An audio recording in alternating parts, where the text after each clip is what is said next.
So this week I am going to talk about the importance of organizing and being civically engaged in the name of climate equity. Civic engagement fosters a sense of community and social cohesion.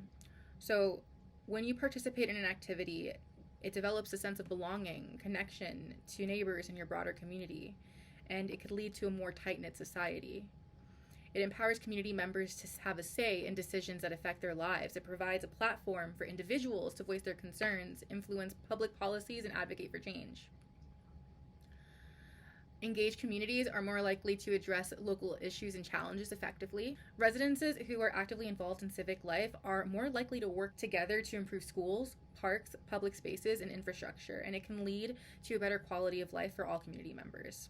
Civic engagement holds government officials and institutions accountable. I feel like I say that all the time. When communities are engaged and vocal and all of that fun stuff, elected officials are more likely to listen to their concerns, make informed decisions, and respond to the needs of the community. It also promotes social equity by giving a voice to marginalized and underrepresented groups, and it provides a platform to individuals and communities who advocate for social justice, equity, and the protection of said civil rights. It also fosters collaborative problem solving.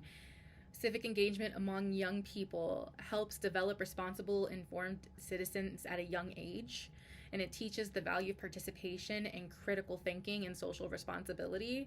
And it also contributes to the accumulation of social capital. So it develops a network of relationships, trust, shared values among community members, and it can lead to a more resilient and supportive community. A civically engaged community is also typically more informed. They become more aware of the impact of public policies. Informed citizens are likely to be wise when deciding who they want to elect on. They may even want to elect people because there's a lot of people out there who just choose not to participate because they don't know. Now, climate equity, as we know, centers around ensuring a fair and just distribution system of the benefits and burdens of climate action. So recognizing the disproportionate impacts of climate change on underserved communities is super crucial, and I'm going to dive into why organizing foundations are relevant to this critical topic. Climate equity, as we know, centers around ensuring a fair and just distribution of the benefits and burdens of climate action. So it's about recognizing the disproportionate impacts of climate change on underserved communities. And organizing is important because it helps identify clear purpose and goals. It helps us develop trust and collaboration, which is the bedrock of climate equity, thus building stronger, sustainable relationships. It forges inclusivity and diversity. And when we embrace those components, we're able to acknowledge a diverse perspective that brings richer solutions.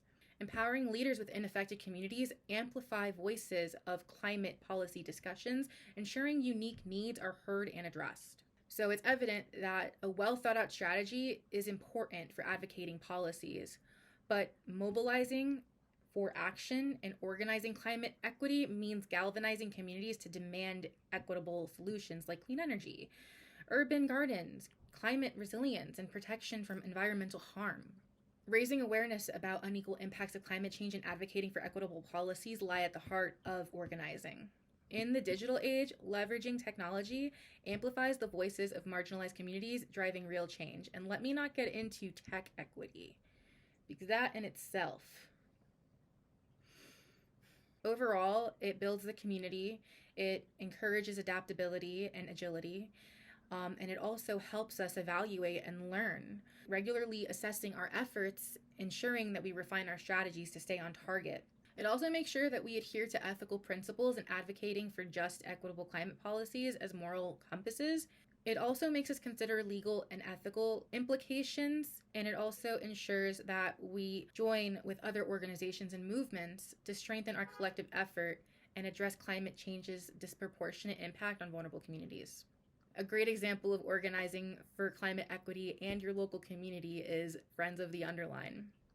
So visitors at the Underline can seamlessly scan a unique QR code throughout the park, unlocking like a treasure trove of like learning modules that zero in on those specific areas, and they deliberate influence in the urban environment. And the curriculum itself was meticulously aligned with next generation science standards.